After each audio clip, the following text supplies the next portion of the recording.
Hi friends, நாம் இன்னைக்கு pineapple பாயாசம் தான் செய்ய போகிறோம். வாங்க பைனாப்பிள் பாயாசம் எப்படி செய்யலான்னு பார்த்துடலாம். அதுக்கு நான் ஒரு மீடியம் சைஸ் பைனாப்பிள் எடுத்துருக்கிறேன். புளிப்பில்லாத நல்ல பழுத்த பழமாக பார்த்து எடுத்துக்கோங்க. அப்போ தான் அது டேஸ்ட் ரொம்ப நல்லா இருக்கும்.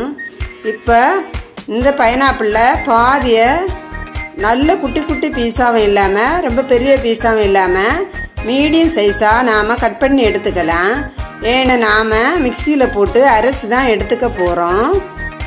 இப்போ இதை வந்துட்டு ஒரு ஜாருக்கு மாற்றி நல்ல பேஸ்ட்டாக அரைச்சி எடுத்துக்கலாம்.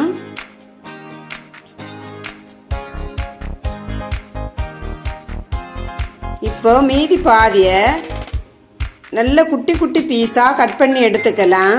நம்மளால் எவ்வளவு குட்டி பீஸாக கட் பண்ண முடியுமோ அவ்வளவு குட்டி குட்டி பீஸாக கட் பண்ணி எடுத்துக்கலாம். ஏன்னா இதை நாம் அப்படியே தான் சேர்த்துக்க போகிறோம். அப்போ தான் இந்த பாயாசம் சாப்பிடும்போது இடையில இந்த பைனாப்பிள் கடிபடும். அப்போ ரொம்ப டேஸ்டாக இருக்கும். அதுக்காக தான் பாருங்கள், இந்த மாதிரி ரொம்ப குட்டி பீஸாக கட் பண்ணி எடுத்துக்கலாம். இப்போ ஒரு பாத்திரத்தை அடுப்பில் வச்சு பாத்திரம் சூடானதும் நெய் விட்டுக்கணும். நெய் சூடானதுமே முந்திரி பருப்பு போட்டு வறுத்துக்கலாம். அது கூடவே திராட்சையும் போட்டு பொரிச்சு எடுத்துக்கலாம்.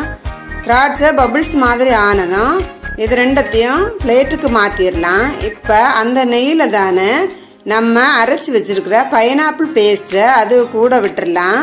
விட்டு நல்லா கிண்டி விடணும்.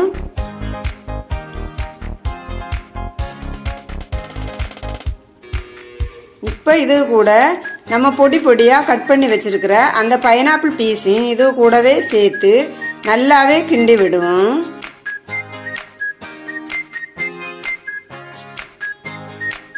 இப்போ இதை ஒரு மூடி போட்டு ஒரு 10 நிமிஷம் வேக விடணும்.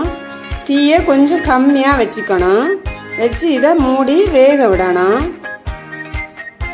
பாருங்கள், இந்த ஸ்டேஜில் நான் இந்த பைனாப்பிளுக்கு ஒரு 3 ஸ்பூனு சீனி சேர்த்துக்கிறேன். நீங்கள் உங்கள் இனிப்புக்கு தேவையான சீனி சேர்த்துக்கோங்க. இப்போ இதையும் நல்லாவே கிண்டி விடுவோம். திரும்பவும் ஒரு மூடி போட்டு ஒரு 5 நிமிஷம் வேக விடணும். பாருங்கள், இந்த ஸ்டேஜ் வந்த உடனே இதை எடுத்து மாற்றி வச்சிடலாம். இது நல்லாவே ஆறட்டும்.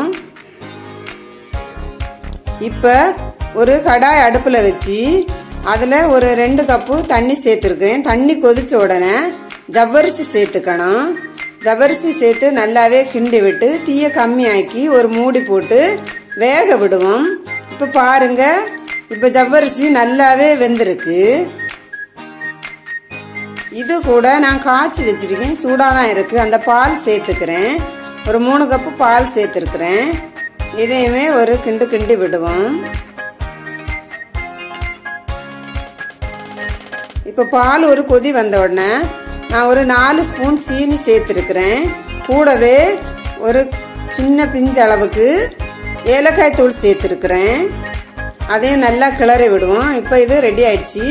இது வந்துட்டு நல்லா ஆறணும். இந்த பாலும் நல்லா ஆறினதுக்கப்புறமா அந்த பைனாப்பிள் பேஸ்ட்டையும் இதை கூட சேர்த்து நல்லாவே மிக்ஸ் பண்ணி விடணும். கூடவே முந்திரி பருப்பும் திராட்சையும் போட்டு நல்லாவே மிக்ஸ் பண்ணி விடணும். இப்போ பைனாப்பிள் பாயாசம் ரெடி ஆயிடுச்சு.